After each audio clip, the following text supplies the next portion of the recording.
ലഗ്നം അത് ഇടമവോ അല്ലെങ്കിൽ ചിങ്ങമോ അല്ലത് വൃശ്ചികമോ അല്ലത് കുംഭമോ ഇത് ആയാൽ ഇത് രാഷ്ട്രീയക്കാരുടെ ലഗ്നമാണ്, രാഷ്ട്രീയമാവും. ഈ രാശി ഇതാണ്.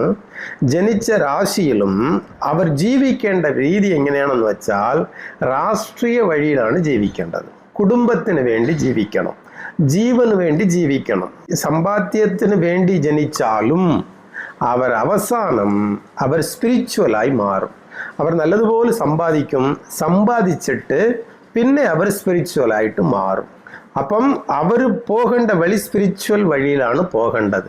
അവർ എങ്ങനെയെങ്കിലും എന്ത് സമ്പാദിച്ചാലും അവസാനമായിട്ട് അവർ പോകാനുള്ള സ്ഥലം സ്പിരിച്വൽ വഴിയാണ്. ഇപ്പോൾ ഒറ്റ ഒരു രാശിക്ക് ഞാൻ ഇങ്ങനെ പറഞ്ഞു, പക്ഷേ ഇതുപോലെ 12 രാശിക്കാർക്കും ഉണ്ട്. അപ്പം അതിൽ ഏത് ഗ്രഹങ്ങളാണ് അവരുടെ വിധിയെ മാറ്റി കൊണ്ടുപോകുന്നത്, വഴഞ്ഞു തിരിഞ്ഞു കൊണ്ടുപോകുന്നത്, ഏത് കാലം വരയ്ക്കും ഈ ദിശാകാലം, അത് കഴിഞ്ഞിട്ട് മറ്റേ ദിശാകാലം വരുന്നത്, അവർ ഒറ്റയടിക്ക് പോകാൻ പറ്റത്തില്ല.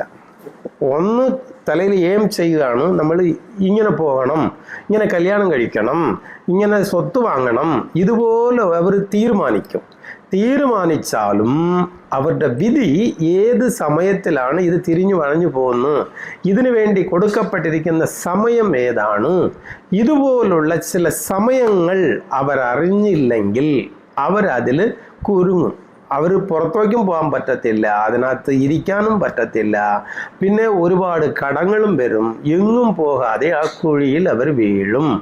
സമ്പൂർണ്ണ ജാതകം, പ്രശ്നപരിഹാരങ്ങളോട് കൂടിയ സമ്പൂർണ്ണ ജാതകം നിങ്ങളുടെ കൈകളിൽ ലഭിക്കുന്നതിന് താഴെ കാണുന്ന നമ്പറിൽ ബന്ധപ്പെടുക.